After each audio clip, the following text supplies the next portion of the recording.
Happy New Year! Tapos na akong prosperity bowl. So, may 12 ko ka itlog. Isa ka orange. May ano siya, para pang pagaan sa kanang kinabuhi. May gapas sa ilalom. May rice.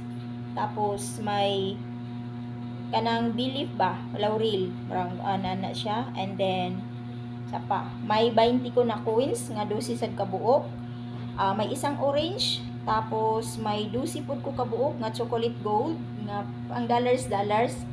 Then, ang kanang bills na ko is with different currency siya. May piso, may Hong Kong, may Macau. O, yan. So, binutos na ko sa gold, sign of kuan, kanang payaman, diba? So, guys, ang akong prosperity bowl, kay murag gamay ra siguro siya, nya dagko kay akong itlog ba. So, mo nang isa nilagpas. So, okay lang na. Basta nasulod siya din ha. Dayon, yan. So, kaning tulo ka kuan, kaning isa, duha, tulo. So, naana siya laman nga tag 168. So, why 168? Kasi, infinity siya. 168. Diba?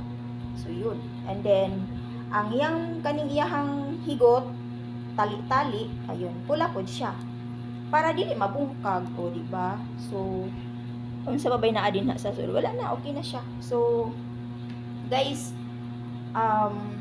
my wish this 2024 is abundance and prosperity, good health, good friend, kanang business mag-improve, makakuha ng mga good business partners, success community mag-improve, ang Ryzen Mega Corp mag-improve, and mga buyers, mga client, Happy New Year, and God bless sa ato ang tanan. Merry Christmas naman mo tuloy. Okay, Happy New Year! Bye-bye!